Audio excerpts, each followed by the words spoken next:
ஆசிரியருக்கும் துணை தலைமை ஆசிரியருக்கும் ஆசிரியர் பெருமக்களுக்கும் மற்றும் என்னை போல் கல்வி பயில வந்த மாணவ செல்வங்களுக்கும் என் முதற்கண் வணக்கங்கள்.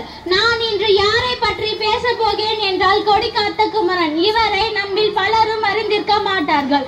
இவர் 4 அக்டோபர் 1904 அன்றுதான் பிறந்தார். இவர் விடுதலை போராட்ட தியாகி ஆவார். இவர் ஈரோடு மாவட்டத்தில் உள்ள சென்னிமலையில் தான் பிறந்தார்.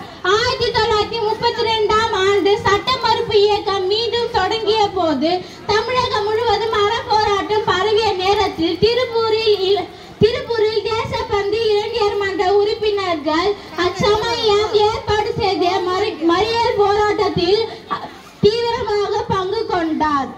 1932 ஜனவரி 10ஆம் தேதி தொண்டர் படைக்கு தலைமை வகுத்து அணிவகுத்து சென்ற போது போலீசாரால் தாக்கப்பட்டு மயங்கி விழுந்தார். பின்னர் மருத்துவமனையில் அனுமதிக்கப்பட்டு ஜனவரி 11 உயிர் துறந்தார். எனவே இவரை கொடிக்காத்த குமரன் என்று அழைக்கிறார்கள். இத்துடன் என் உரையை முடித்துக் கொள்கிறேன். உங்கள் அனைவருக்கும் நன்றி.